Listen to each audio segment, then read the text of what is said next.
Guys finally India കണ്ട ഏറ്റവും വലിയ വിദ്യാർത്ഥി പ്രക്ഷോഭത്തിന് അല്ലെങ്കിൽ സ്ട്രൈക്കിന് ഫൈനലി ഒരു വലിയൊരു വിജയം കണ്ടിരിക്കുകയാണ്. സോ ധർമ്മേന്ദ്ര പ്രധാൻ ഫൈനലി ആള് റിസൈൻ ചെയ്തിട്ടുണ്ട്. സോ ഇതൊരു ഭയങ്കര ഡിസേർവിംഗ് ആയിട്ടുള്ള മൂമെന്റ് ആണ്.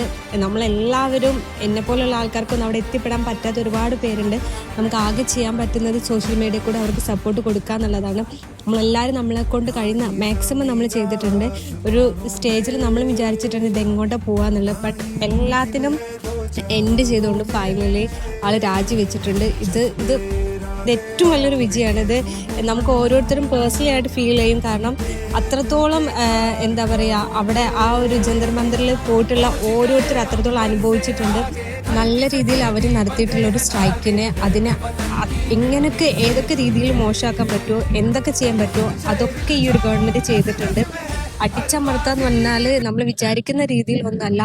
ഓരോ സ്റ്റുഡൻസിനെയും അവിടെ വന്ന ആൾക്കാരെയൊക്കെ പെൺകുട്ടിന്നോ ആൺകുട്ടിന്നോ ഒന്നും നോക്കാതെ അവർ തല്ലി ചതയ്ക്കുന്നതും ഒക്കെ നമ്മളെല്ലാവരും ന്യൂസ് കൂടിയും സോഷ്യൽ മീഡിയസിലൂടെയും ഒക്കെ നമ്മൾ കണ്ടതാണ്. നമുക്ക് അവിടെ ഒരു സപ്പോർട്ട് കൊടുക്കാൻ പറ്റില്ല എന്നുണ്ടെങ്കിൽ കൂടി നമ്മളെ കൊണ്ട് പറ്റുന്ന രീതിയിലൊക്കെ നമ്മളെല്ലാവരും സോഷ്യൽ മീഡിയ കൂടെ ഒക്കെ കൊടുത്തതാണ്. സോ എല്ലാത്തിനും ഇത് നമുക്കിത് ഓരോരുത്തർക്കും പേഴ്സണലി നമുക്ക് എല്ലാവർക്കും ഒരു പേഴ്സണലി ഒരു സന്തോഷമുള്ള കാര്യമാണ്. പക്ഷെ അതിലുപരി ആ മരിച്ചുപോയ സ്റ്റുഡൻസിന് അവർക്കാണ് ഇവിടെ നീതി കിട്ടിയിട്ടുള്ളത്.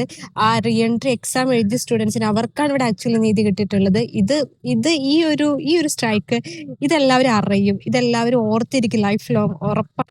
പിന്നെ ഈ ഒരു സ്ട്രൈക്ക് കൊണ്ട് എനിക്ക് ഏറ്റവും ഒരു ഹാപ്പിനെസ് തോന്നി എന്താന്ന് വെച്ച് കഴിഞ്ഞാല് എല്ലാവരും ഒറ്റക്കെട്ടായിട്ടാണ് നിന്നത്. ജാതിയോ മതമോ വേറെ ഒന്നും അവർ നോക്കിയിട്ടില്ല. ഫുഡ് നമ്മൾ ഓരോരുത്തരും കണ്ടതാണല്ലേ, ഏതൊക്കെ സ്ഥലത്തുനിന്ന് ഫുഡ് അവർക്ക് എത്തിച്ചു കൊടുക്കുന്നത്. മെഡിക്കൽ ക്യാമ്പുകളായിട്ട് അവർ സ്റ്റാർട്ട് ചെയ്തു. അവിടെ എല്ലാവർക്കും സജ്ജയായിരുന്നു അവിടെ. സോ ഫൈനലി എങ്ങനെയാണെങ്കിലും കേന്ദ്ര ഗവൺമെന്റ് അംഗീകരിച്ചു. എന്താ പറയാ, നമ്മളെല്ലാവരും വിചാരിച്ച പോലെ തന്നെ എല്ലാ കാര്യങ്ങളും നല്ല രീതിയിൽ അവസാനിക്കുന്നു.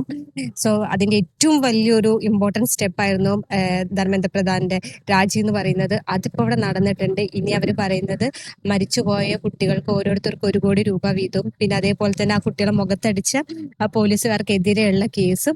സോ ഇത് രണ്ടും അംഗീകരിക്കും നമുക്ക് പ്രതീക്ഷിക്കാം. ഇന്ന് എഗൈൻ ഒരു ചർച്ച ഉണ്ടല്ലോ, അതിലെല്ലാം അംഗീകരിക്കട്ടെ, എല്ലാം നല്ല രീതിയിൽ അവസാനിക്കട്ടെ.